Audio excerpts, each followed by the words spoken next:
Vous écoutez l'épisode 70 de Change ma vie, le podcast qui vous donne des outils pour votre esprit.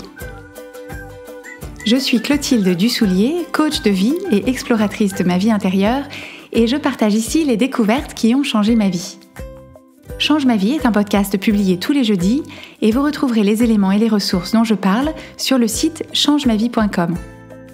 Abonnez-vous au podcast sur la plateforme de votre choix, Apple Podcasts, Android, Spotify, Deezer, Audible, YouTube, pour être notifié des nouveaux épisodes chaque semaine. Et si vous aimez ce podcast, la meilleure façon de le soutenir est de laisser un avis 5 étoiles sur Apple Podcasts. Ça permettra à d'autres de le découvrir plus facilement. Pour l'épisode de cette semaine, comme les 2 prochains d'ailleurs, nous allons nous pencher sur le sujet de l'amour. Alors l'amour, c'est une notion qui est à la fois omniprésente dans notre culture et dans nos conversations, et en même temps qui reste assez mystérieuse pour la plupart d'entre nous. Donc la définition du dictionnaire dit que l'amour, c'est un sentiment qui nous entraîne vers un être ou vers une chose.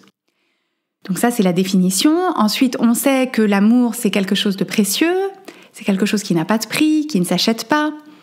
L'amour, on le recherche éperdument. Une fois qu'on l'a trouvé, on a peur de le perdre. On a envie de le ressentir, mais en même temps, on a l'impression que quand on ressent de l'amour, ça nous expose à la souffrance. Bref, c'est à la fois sublime et terrifiant. Je voudrais donc dans cet épisode vous proposer une façon de voir l'amour qui est au fond beaucoup plus simple, un éclairage qui m'est très utile et qui a tout changé pour moi. Cet éclairage consiste à considérer que l'amour, c'est tout simplement une émotion. Et comme toutes les émotions, l'amour est une émotion qui est créée par nos pensées.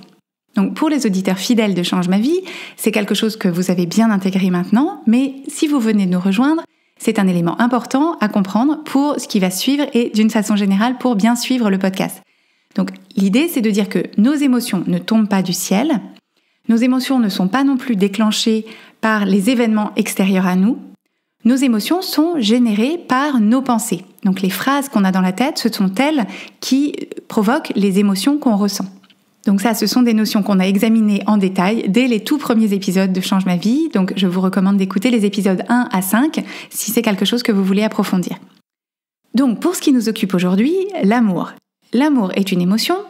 Comme toutes les émotions, cette émotion-là est générée par nos pensées, ce qui signifie que quand je dis que j'aime quelqu'un, en fait, ce que je dis, c'est que je pense des pensées à son sujet qui me font ressentir une émotion que j'appelle l'amour. Quand je dis que j'aime quelque chose, quand j'aime une robe, une maison, une chanson, en fait, ce que je dis, c'est que je pense des pensées au sujet de cette robe, de cette maison, de cette chanson, qui me font ressentir de l'amour. Donc, ce que ça veut dire, c'est que quand on aime quelqu'un, cette personne ne ressent pas notre amour. En fait, il n'y a que nous qui ressentons notre émotion d'amour. Donc éventuellement, cette personne est témoin de notre comportement, elle entend ce qu'on lui dit et peut-être qu'elle a des pensées du type il ou elle-même qui lui fait ressentir des émotions agréables. Par exemple, la personne va se sentir aimée, va se sentir comblée, appréciée, chérie, touchée. Mais ce n'est pas notre amour à nous qu'elle ressent. Cette personne ressent ses propres émotions en fonction de ses propres pensées. Chacun ressent ses propres émotions en fonction de ses propres pensées. C'est pour ça que parfois, il peut y avoir quelqu'un qui nous aime, qui ressent de l'amour pour nous, mais si nous, on n'accorde pas de valeur à son amour, ou bien même si on n'est pas au courant, ou si on ne l'aime pas en retour, on va éprouver toutes sortes d'autres émotions qui ne sont pas de l'amour. On va ressentir de l'embarras, on va ressentir de l'indifférence, on va ressentir de l'agacement, etc. Il y a donc 2 choses importantes à comprendre par rapport à ça. La première chose, c'est que l'amour, ce n'est pas quelque chose qui existe entre 2 personnes et en dehors de ces personnes. Il n'y a pas une sorte de boule d'amour entre ces 2 personnes que ces 2 personnes partageraient. Quand 2 personnes s'aiment, c'est simplement que chaque personne pense des choses au sujet de l'autre personne qui lui font ressentir de l'amour, qui leur font ressentir de l'amour l'une pour l'autre respectivement. L'autre élément important à comprendre, c'est que quand je choisis d'aimer quelqu'un, je suis la première et la principale bénéficiaire de cet amour. Et en fait, je suis la seule à en bénéficier directement. L'autre personne pourra en bénéficier, mais indirectement, par le filtre des pensées qu'elle va choisir de penser sur mon comportement. Ça veut dire aussi que l'amour n'est pas quelque chose qui apparaît et qui disparaît comme ça, comme un arc-en-ciel, comme un phénomène qui serait en dehors de notre contrôle. Au moment où vous tombez amoureux, par exemple, ce qui se passe, c'est que vous pensez des pensées au sujet de cette personne qui vous font ressentir de l'amour pour elle. Admettons que vous vous mettez ensemble, que 2 ans, 7 ans, 20 ans passent et que vous vous aperceviez que vous n'aimez plus la personne. En fait, ce qui se passe, ce n'est pas que l'amour s'est usé ou s'est évaporé, c'est simplement que 2 ans, 7 ans, 20 ans plus tard, vous pensez maintenant des pensées au sujet de cette personne qui ne vous font plus ressentir d'émotions d'amour, mais à la place peut-être de l'indifférence, de l'irritation, de la déconnexion ou même de la colère. Donc au début, vos pensées c'était « cette personne est merveilleuse, je veux faire ma vie avec elle », donc vous ressentiez des émotions d'amour. Et maintenant vous pensez « il ou elle est pénible, on n'a rien en commun », et donc vous ressentez logiquement de l'irritation ou de la déconnexion. Donc parfois on peut penser que c'est parce qu'on n'aime plus la personne qu'on la trouve pénible ou qu'on ne voit plus ce qu'on a en commun avec elle. Mais c'est exactement l'inverse. C'est parce qu'on choisit de porter notre attention sur certains aspects de sa personne ou de son comportement, c'est parce qu'on choisit de juger que ces choses-là nous sont insupportables ou qu'elles nous séparent, ce sont ces pensées-là qui nous empêchent de ressentir de l'amour. Chaque être humain sur la planète a exactement le même potentiel d'être aimé. Et ce potentiel d'être aimé, il reste constant et entier pendant toute sa vie, indépendamment de ce qu'il fait ou de ce qu'il pense ou de ce qu'il dit. C'est-à-dire que chaque être humain est à 100% aimable dans le sens qu'on peut l'aimer, qu'il a la capacité d'être aimé, qu'il est digne d'amour. Donc nous, ces êtres humains, on les aime ou pas, non pas en fonction de ce qu'ils sont, de ce qu'ils font, de ce qu'ils pensent ou de ce qu'ils disent, mais uniquement en fonction des pensées qu'on choisit d'avoir sur ce qu'ils font, ce qu'ils sont, ce qu'ils pensent ou ce qu'ils disent. Et évidemment, comme vous êtes un être humain, enfin je parle du principe que vous m'écoutez, vous êtes un être humain, ça vaut pour vous aussi. Votre potentiel d'être aimé est à 100% aujourd'hui, comme il l'était le jour de votre naissance et comme il va le rester, identique et entier jusqu'à votre dernier souffle. Il n'y a rien que vous puissiez faire ou être de différent ou de mieux qui puisse augmenter ce potentiel. Et à l'inverse, il n'y a rien que vous puissiez faire ou être de différent ou de pire qui puisse diminuer ce potentiel d'être aimé. Vous êtes déjà aimable à 100%, vous l'avez toujours été et vous le serez toujours. Le fait que telle ou telle personne vous aime ou non ne dit absolument rien sur votre potentiel d'être aimé, qui est à 100% toujours et tout le temps, et qui restera toujours, mais seulement sur la capacité de cette personne à vous aimer, c'est-à-dire sa capacité ou sa velléité de choisir et d'entretenir à votre sujet des pensées qui lui feront ressentir de l'amour. Donc, pour ce qui est de vous et de l'amour que vous portez aux autres personnes, vous avez évidemment une absolue liberté de choisir, de penser ce que vous voulez de qui vous voulez, mais c'est important de bien intégrer que si vous n'aimez pas quelqu'un, ou si vous ne l'aimez plus, ce sont les pensées que vous choisissez d'entretenir à son sujet qui vous empêchent de l'aimer, qui vous empêchent de ressentir de l'amour pour elle. Ce n'est pas la personne elle-même, ce n'est pas ce qu'elle dit, ce n'est pas ce qu'elle fait, ce n'est pas sa façon de se racler la gorge, ni sa passion consommante pour la pelote basque. Donc c'est vraiment important de garder en tête ce contrôle qu'on a et donc cette responsabilité.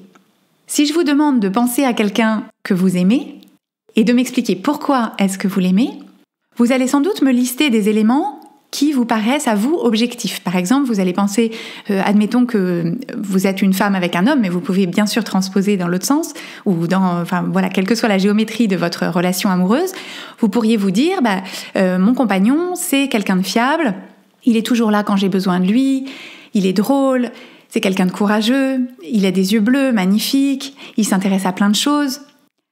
Mais rien de tout ça n'est objectivement vrai. C'est-à-dire que, à part la couleur des yeux, sur laquelle on peut sans doute tous s'accorder, Tout le reste, l'idée qu'il est fiable, qu'il est toujours là quand on a besoin de lui, qu'il est drôle, qu'il est courageux, que même ses yeux bleus sont magnifiques et qu'il a plein de centres d'intérêt, tout ça, ce sont juste vos pensées. Et ça, on l'imagine sans peine, ces pensées sont tout à fait susceptibles de vous faire ressentir de l'amour pour cette personne, et tant mieux. Si je vous demande à l'inverse de penser à quelqu'un que vous n'aimez pas ou que vous n'aimez plus, et de m'expliquer pourquoi, c'est la même chose. Vous allez me lister des éléments qui vous paraissent des éléments objectifs. Par exemple, vous allez me dire « il n'est pas attentionné, il pense qu'à sortir avec ses copains, il n'a aucune ambition et il a mauvaise haleine ». Encore une fois, tout ça, ce sont des pensées, des jugements. Ce sont vos pensées, vos jugements qui vous paraissent à 100% justifiés, et ça je ne le discute pas, mais ça n'en reste pas moins des jugements. Et à coup sûr, le fait de choisir de penser ça, de choisir de juger cette personne de cette façon, ça vous donne un accès plus difficile à l'amour. Et d'ailleurs, ce qui est intellectuellement intéressant, c'est que on pourrait tout à fait imaginer que les deux personnes que je viens de décrire, celle qui était fiable, courageuse et drôle, et celle qui manque d'ambition et qui a mauvaise haleine, on pourrait tout à fait imaginer que ces deux personnes soient la même personne, mais vues avec un point de vue différent, soit par la même personne au fil du temps, soit par deux personnes différentes. Donc, si on veut aimer quelqu'un toute sa vie, si on veut se proposer d'aimer quelqu'un toute sa vie, si ça nous fait envie, la bonne nouvelle, c'est que c'est possible et que c'est à 100% dans notre contrôle. La plupart des gens, quand ils démarrent une relation amoureuse ou même quand ils se marient, en fait, ils sont animés par cette idée de croiser les doigts et de se dire « j'espère que mon amour perdurera ou survivra au quotidien ou survivra aux épreuves de la vie ». Mais c'est pas une question d'espérer, c'est une question de cultiver délibérément cet amour. Parce que l'amour, ça se cultive, ça s'entretient et ça se nourrit. Donc ça, effectivement, cette idée que l'amour s'entretient et se cultive et se nourrit, c'est quelque chose qu'on lit dans les magazines, ou bien quand on demande à des gens qui sont ensemble depuis 50, 60, 70 ans, qu'on leur demande ce qui fait le secret de la longévité de leur amour, souvent ils parlent de ça. Et quand on dit ça, on pense généralement à cultiver, entretenir ou nourrir l'amour par des actions. C'est-à-dire on pense à des marques d'attention, à des compliments, à offrir des fleurs, à organiser un week-end en amoureux. Donc tout ça, ce sont des actions. Mais en réalité, ce qui cultive, entretient et nourrit l'amour, ce ne sont pas ces actions elles-mêmes. L'effet ne vient pas de ces actions. Ce qu'il faut s'attacher à cultiver, entretenir et nourrir dans la relation, ce sont les pensées qu'on a au sujet de l'autre personne. Et donc entretenir et cultiver des pensées au sujet de cette autre personne qui nous font ressentir de l'amour. Et ce n'est qu'ensuite que cette émotion d'amour qu'on ressent nous inspire des actions qu'on identifie comme des actions d'amour. Donc par exemple, offrir des fleurs, faire des compliments, avoir des gestes affectueux, romantiques, etc. Mais ce sont des actions qu'on entreprendra sans se forcer, avec naturel et spontanéité, parce qu'on en a envie, parce qu'on est tellement animé par l'amour qu'on n'a pas d'autre choix ou d'autre envie que de faire tout ça. Et le problème souvent, c'est que quand on se met en relation avec quelqu'un, et potentiellement pendant un certain temps, en fait ce qui se passe, c'est qu'on entretient ces pensées d'amour inconsciemment, sans que ça nous demande d'effort. Spontanément, les pensées qu'on a au sujet de cette personne sont des pensées qui nous font ressentir de l'amour, nous renforcent cet amour et cette envie d'être avec la personne. Et du coup, si un jour on s'aperçoit qu'on ressent moins d'amour, au lieu d'examiner les pensées qui expliquent ce nouveau ressenti, les pensées qu'on pense qui font qu'on ressent d'autres émotions que de l'amour, au lieu d'en prendre la responsabilité, de s'apercevoir que c'est juste les pensées qu'on a qui créent ce nouveau ressenti, on croit que c'est juste comme ça, que c'est pas de bol, le vent a tourné, ça nous arrange pas, ou bien c'est la personne qui a changé, c'est de sa faute, et elle ne mérite plus ou elle ne nous permet plus de l'aimer. Et si on voit les choses comme ça, on se trouve face à deux options qui sont pas terribles ni l'une ni l'autre. Soit on reste avec la personne sans l'aimer, en ressentant toutes sortes d'émotions pénibles à son sujet, ou bien on décide de la quitter, potentiellement pour quelqu'un d'autre ou en espérant rencontrer quelqu'un d'autre au sujet duquel on aura spontanément des pensées d'amour pendant un temps. Donc, si vous êtes dans une situation comme celle-là, je veux simplement vous informer de l'existence d'une troisième option qui consiste à rester avec cette personne en choisissant de l'aimer délibérément, exprès. C'est-à-dire en examinant les pensées que vous avez au sujet de cette personne qui sont toutes facultatives, et choisir judicieusement celles que vous avez envie de garder, de cultiver et de développer, ou celles que vous avez au contraire envie de changer, de moduler ou d'abandonner, pour vous permettre de ressentir tout l'amour que vous avez envie de ressentir, parce que l'amour c'est extraordinaire à ressentir et qu'il n'y a rien de mieux. Et alors là, vous allez peut-être dire « Non mais c'est trop de travail ». Moi, l'amour, je veux que ça me vienne comme ça, je veux pas faire d'efforts particuliers. Et d'ailleurs, on m'avait vendu ça comme rêve. Dans les contes de fées, le prince et la princesse, ils vivent heureux et ils travaillent pas spécialement sur leurs pensées. Donc moi, s'il faut travailler, voilà, c'est bon, j'arrête. Et vous pouvez tout à fait faire ce choix, c'est ni bien ni mal dans l'absolu, je respecte tous les choix que vous voulez faire, mais simplement je vous propose d'être clair dans votre choix avec vous-même. Si vous n'aimez pas ou plus la personne avec qui vous êtes ou avec qui vous étiez, ce n'est pas de son fait, ce n'est pas la fatalité, c'est pas l'amour qui s'est usé ou qui s'est évaporé, c'est juste que vous choisissez de ne pas faire ce travail qui vous permettrait de créer pour vous-même cette émotion d'amour qui est pourtant tellement délicieuse. Alors, ce que tout ça veut dire aussi, c'est que malheureusement, on ne peut pas activement susciter de l'amour chez quelqu'un. Si quelqu'un ressent de l'amour pour nous, c'est cette personne qui génère pour elle-même cette émotion d'amour par les pensées qu'elle a à notre sujet. Donc on peut bien sûr s'employer à lui être agréable, à lui faire plaisir, à répondre à ses envies et à ses demandes, mais je recommande de faire toutes ces choses parce qu'on en a envie, nous, parce qu'on l'aime et que ça nous fait plaisir de lui faire plaisir, mais pas dans l'idée que ça permettrait de conserver ou de préserver l'amour que l'autre personne ressent pour nous. Parce que ça, c'est à 100% dans son contrôle et à 0% dans le nôtre. Et le problème de croire que l'amour que l'autre personne ressent pour nous dépend de nous, c'est qu'on va forcément essayer de millimétrer notre comportement, de contrôler ce qu'on dit et ce qu'on fait en fonction de ce qu'on pense qui plaira ou de ce qu'on pense qui suscitera de l'amour chez l'autre. Et en pratique, quand on essaye de mettre ça en place, ça donne généralement des comportements qui sont un peu collants ou un peu serviles ou au contraire carrément possessifs, parce que à essayer de contrôler l'incontrôlable, c'est-à-dire à essayer de contrôler l'émotion de la personne en face, on perd pied et on oublie ce dont nous on a vraiment envie, on s'éloigne de ce qui nous correspond vraiment. Et quand bien même ça marcherait un temps, ce qui peut-être c'est possible que vous arriviez à contrôler votre comportement et à ajuster les choses au fur et à mesure, même si ça marche pendant un moment, c'est pas une démarche qui est tenable parce que d'une part, même si on a l'impression que l'autre nous aime, en fait, on sait bien au fond qu'on est aimé pour une version modifiée et hyper contrôlée de nous-mêmes, donc c'est pas réellement satisfaisant. Et d'autre part, c'est absolument épuisant, on peut pas faire ça constamment toute sa vie, donc en fait on n'y arrive pas réellement, et même si on y arrive, ça nous maintient bloqués dans une sorte d'exercice d'équilibriste auto-imposé. Donc il me semble qu'une façon beaucoup plus durable d'envisager les choses, c'est de se dire, si je veux plus d'amour dans ma vie, l'idée d'apporter plus d'amour à ma vie en étant davantage aimé par les autres, c'est une fausse piste, c'est-à-dire que c'est hautement incertain, c'est très compliqué à contrôler et on risque de se perdre à essayer. Donc, si je veux plus d'amour dans ma vie, mon pouvoir et aussi ma responsabilité, c'est de travailler à créer et à ressentir plus d'amour pour moi dans ma vie, c'est-à-dire un ressenti émotionnel d'amour plus important. Donc, ressentir plus d'amour, c'est tout simplement penser délibérément plus de pensées qui nous font ressentir de l'amour. Des pensées qui nous font ressentir plus d'amour pour des choses, par exemple, on peut travailler à aimer activement toutes les choses qu'on a déjà chez soi, dans son appartement, dans son sac, dans sa garde-robe. Travailler à aimer activement des aliments, travailler à aimer activement des endroits, des films, des livres, tout ce qu'on veut. On peut cultiver aussi des pensées qui nous font ressentir plus d'amour pour les gens qui nous entourent et en premier lieu, la personne avec qui on vit, si on est en couple. Donc qu'est-ce que vous pouvez choisir de remarquer et d'apprécier pleinement chez cette personne?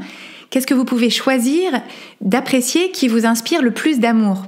Et plus vous donnez de place à ces pensées, plus vous les cultivez, plus vous les privilégiez, plus vous allez mécaniquement ressentir d'amour pour cette personne. Et plus vous agirez aussi avec amour envers cette personne.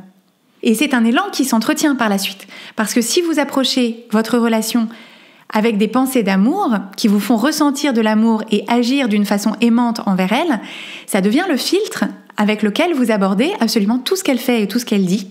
À chaque fois qu'elle fait ou qu'elle dit quelque chose, vous vous dites « mais je l'adore, je l'aime, elle est formidable ». Et donc vous allez remarquer et créer toujours plus d'éléments qui vont dans le sens de l'amour. Alors, ça vous paraît peut-être trop simple, ou même simpliste, mais je vous assure que c'est aussi simple que ça. Donc, c'est du travail, c'est plus ou moins facile selon là d'où vous partez, et c'est effectivement un travail à mener. C'est un choix délibéré à faire et à refaire tous les jours. Mais si le résultat vous motive, c'est-à-dire si vous avez plus envie de ressentir de l'amour pour la personne qui partage votre vie que de l'agacement, de la déconnexion ou de la colère, c'est possible et c'est à 100% entre vos mains. Et pour finir, pour ressentir plus d'amour, mais aussi pour se sentir plus aimé, une excellente stratégie consiste à travailler à s'aimer plus soi-même. L'amour de soi, c'est une pratique absolument essentielle à laquelle j'ai consacré 4 épisodes. Donc ce sont les épisodes 38 à 41. Et je vous recommande d'écouter ou de réécouter cette mini-série à la lumière de ce dont on a parlé aujourd'hui. Donc les épisodes 38 à 41 pour s'aimer mieux. Et pour appliquer tout ça, je vous propose de réfléchir un peu à cette idée d'amour. Alors réfléchissez un peu avant d'écouter cet épisode. Est-ce que vous arrivez à vous souvenir de l'idée que vous vous faisiez de l'amour ? Qu'est-ce que c'est l'amour ? D'où ça vient ? Comment est-ce que ça s'attrape ? Comment est-ce que ça se garde ? Et en m'entendant expliquer cette notion, que l'amour est finalement une émotion comme une autre, qui est générée par les pensées qu'on pense, par défaut ou délibérément, qu'est-ce que vous en pensez ? Est-ce que vous êtes prêt à aborder votre vie en prenant l'entière responsabilité de l'amour que vous ressentez ou pas pour les choses et pour les gens ? Est-ce que vous êtes prêt à vous détacher de l'idée que l'amour nous vient de l'extérieur, quand on a de la chance et que par miracle l'alchimie fonctionne, et penser à la place que c'est quelque chose qui se choisit et qui s'entretient au quotidien dans les pensées qu'on choisit de penser. Et qu'est-ce que ça changerait pour vous de voir les choses comme ça ? Vous retrouverez les notes de cet épisode sur changemavie.com où vous pouvez aussi vous inscrire à la newsletter pour recevoir 3 exercices simples pour mieux explorer votre esprit et tous les mardis, la Minute Change Ma Vie pour vous proposer une piste de réflexion ou un petit message de sagesse. Si vous avez envie de plus de clarté dans votre cheminement, si vous avez envie de mieux vous approprier les outils dont on parle sur Change Ma Vie, d'avancer plus vite, avec plus de confiance, sachez que je propose une formule d'accompagnement personnalisé. Donc je travaille avec un tout petit nombre de personnes, c'est un suivi vraiment sur mesure, et si c'est quelque chose qui vous intéresse pour vous, je serai ravie qu'on en discute. Je vous donne rendez-vous sur la page changemavie.com/coaching pour en savoir plus, et vous pourrez solliciter une première conversation gratuite de découverte.